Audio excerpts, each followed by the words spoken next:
안녕하세요. 세리상담센터 상담 및 임상심리학 박사 최세환입니다. 오늘은 부모를 폭행하는 자식들이라는 제목으로 이야기를 하겠습니다. 주제가 썩 유쾌하진 않습니다. 부모를 폭행하는 거 패륜이죠. 그리고 부모 폭행에 대한 대처법도 후반부에 이야기를 하겠습니다. 자식에게 맞고 사는 부모들이 생각보다 많습니다. 저희 상담 장면에도 심심찮게 옵니다. 덮어둬서 점점 사태가 악화가 됩니다. 이게 원인이 뭘까요? 단일 원인으로 설명하기는 어렵습니다. 원인이 상당히 복합적입니다. 흔히 잘못 키워서 그런가 하는 생각을 합니다. 근데 어디까지를 어떤 걸 잘못 키웠냐고 생각하느냐에 따라서 달라집니다. 잘못 키운 경우도 있습니다. 부모 자식 간에 상호작용이 원활히 일어나면서 아이를 키운 그런 가정에서는 이 폭력이 있을 수가 없습니다. 상호작용이 효과적이지 못했던 것만은 틀림이 없습니다. 또 이렇게 큰 아이들이 다른 대인관계에서 갈등이 생겼을 때 폭력적으로 나오기가 쉽습니다.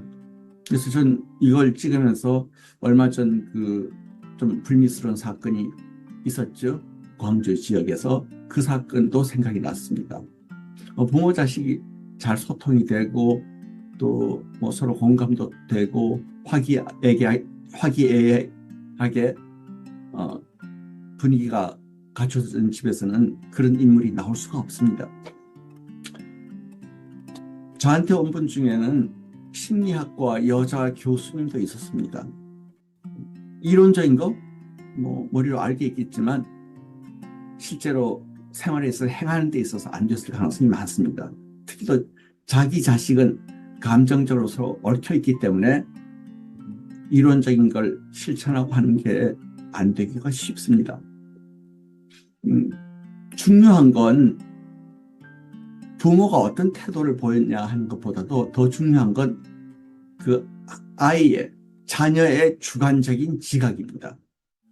부모가 상당히 적절히 온화하게 대했다고 하더라도 아이가 그걸 느끼고 해석할 때 이건 내가 무시받고 있는 거야. 이건 환경이 나한테 굉장히 열악한 거야. 이렇게 지각한다면 애가 공격적으로 나오고 인성이 삐뚤어진 아이로 클 수 있습니다. 또 아이가 그 환경을 느낄 때 이건 상당히 내가 많이 사랑도 받고 이해받고 있는 거라고 느끼는 경우에는 문제가 되지 않겠죠. 부모의 태도가 다소는 영향을 미칠 수는 있지만 더 중요한 건 아이의 주관적인 지각입니다.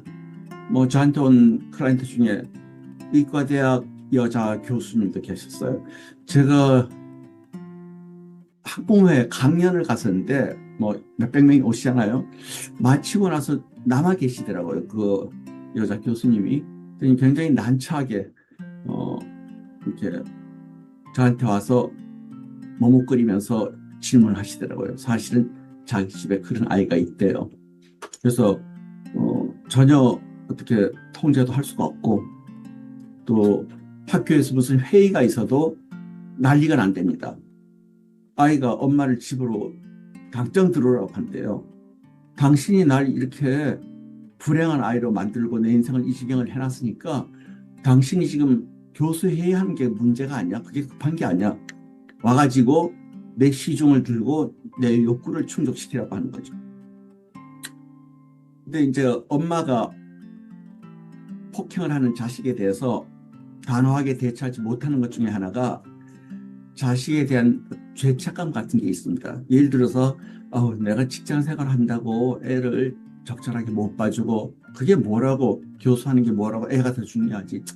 내가 애를 좀 팽개쳐놓고 다니는 게 이게 내 잘못이지 이런 생각을 하는 경우가 있습니다. 자식에 대한 어떤 미안함이 있는데 그런 건 죄책감을 오래 가지고 있으면 안 됩니다. 상담 과정에서 상담자와 의논을 하고 상담자의 이야기를 들으면서 좀 경중을 평가하고 부모의 어떤 가혹한 태도가 자식이 부모를 폭행하는 원인이 되는 경우가 그렇게 많지 않습니다.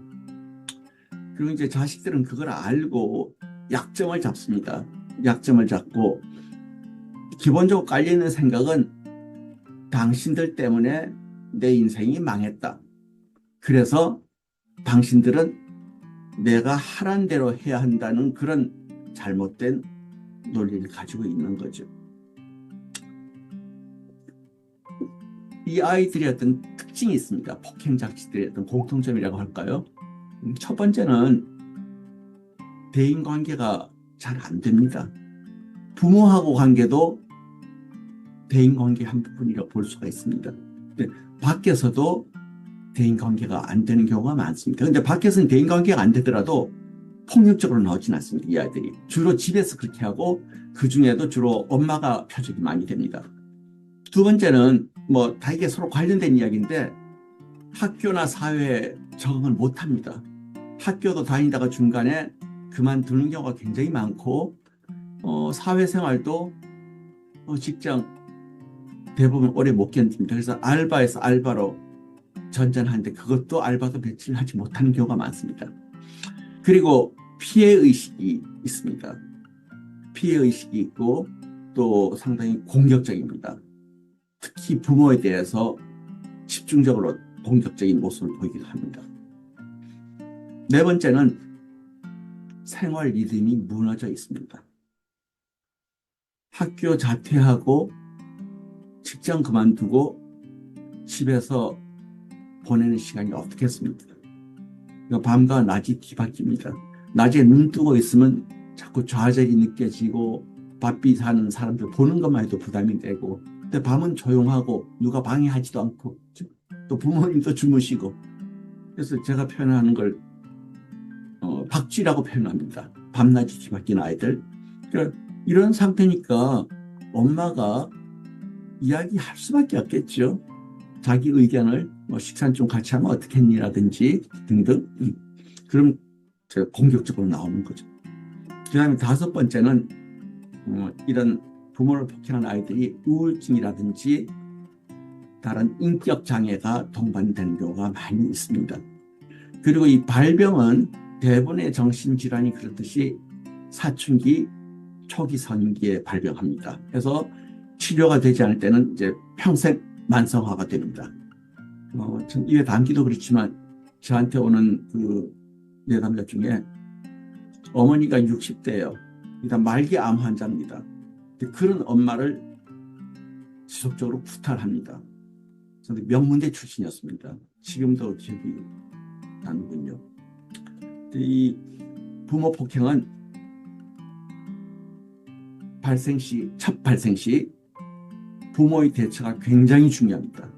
이건 제가 나중에 소개해드릴 부부간의 가정폭력, 남편이 아내를 구타하는 경우에도 똑같이 해당이 됩니다. 첫 발생 시의 대처가 방향을 결정짓습니다. 그러니까 적절히 대처해야 됩니다. 적절이란 건 이제 뒤에 설명하겠지만 처음에는 욕설로 시작합니다. 부모에 대해서. 근데 욕설도 조금 이제 수위가 높아집니다. 흔히 이야기하는 이제 10원짜리가 등장합니다. 어머니한테 2년 전혀는 이제 하기 시작합니다.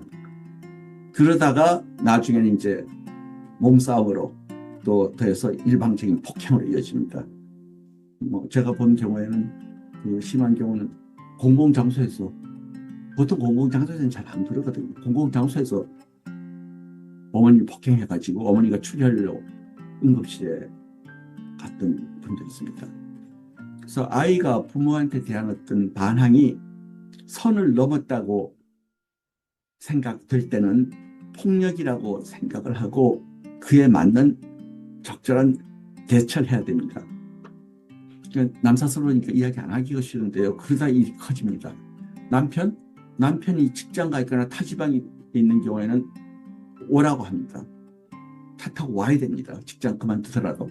그 다음에 이제 가까이 계신 친척이라든지 경찰을 동원해야 됩니다.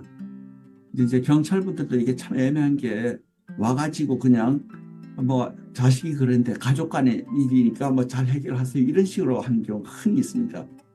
경찰관에게 존속 폭행으로 법대로 처리해달라고 아주 단호하게 이야기해야 됩니다. 폭행하는 자식이 우리 어머니는 참 좋은 사람이긴 하지만 내가 선을 넘었을 때는 우리 어머니가 참 용서가 없고 무서운 사람이라는 걸 알아야 됩니다. 그게 인식이 되면 절대로 그 다음에 폭행을 하지 않습니다. 부모는 물론 기본적으로 자식의 상태를 공감적으로 이해하고 또 포용하는 그런 태도를 지속적으로 보여야 됩니다. 또 부모 폭행한 아이들이 자살의 위협을 하는 경우가 흔히 있습니다. 이것도 역시 폭력적인 행동입니다. 실제로 폭력을 행사하고 싶은 대상은 부모인데 그 부모한테 대놓고 이제 못하겠으니까 자기를 공격하는 거죠. 뭐 흔히 투신하겠다고 위협을 하는 경우가 있습니다. 여기서 부모가 숙이고 들어가기 쉽습니다. 얘 왜 이러니? 이야기를 하자. 잠깐 일단은 좀 진정을 하자. 그렇게 이제 부모가 숙이고 들어가게 되면 아이는 계속 폭력적인 위협의 수위를 조절하면서 부모를 조정하게 됩니다. 자식은 내가 갈등 상황에서 폭력적인 위협 행동의 수위를 높이면 부모가 항복한다는 것을 학습하는 꼴이 됩니다. 그렇다고 해서 자식을 자극하거나 흥분시켜서는 안 됩니다. 목소리도 천천히 톤도 낮춰서 아주 침착하고 단호하게 대처해야 됩니다. 그리고 간혹 사고가 나는 경우도 있기 때문에 필요한 경우에는 안전조치도 해두는 게 좋습니다. 투신하려고 할 때 문 열고 방충망이 있기 때문에 그거 걷어내고 투신하려면 쉽지는 않습니다. 근데 요즘 방충망이 좀 뜯기 어려운 게 있답니다. 뜯으려면 시간이 오래 걸린답니다. 뭐 그런 걸 설치해두면 그걸 뜯는 동안에 좀 진정이 된다든지 기운이 빠진다든지 해서 그 다음 단계로 넘어가지 않는 경우가 많습니다. 그래서 제가 그 무슨 방충망 업체하고 아무 관련이 없지만요. 할 수 있는 조치는 다 하러 갑니다. 심지어는 아파트 1층으로 이사 가라고 하는 경우도 있습니다. 그 부모 폭행이 진행되었을 때는 이런 방법이 안 통할 수도 있습니다. 그건 경험이 많은 임상심리 전문가, 상담심리 전문가를 찾아서 심리치료를 지속적으로 받는 수밖에 없습니다. 또 하나 꼭 아셔야 될 게요. 심리상담 전문가의 제안이 100% 안전하지는 않습니다. 왜인가 하면 개인마다 처한 상황이 다르고 환경이 다르고 그래서 심리 전문가는 최선의 방법을 제시하지만 이게 100% 안전하지 않다는 것은 아셔야 됩니다. 더 궁금한 게 있으신 분들은 유선으로 문의를 하셔도 됩니다. 긴 시간 시청해 주셔서 감사합니다.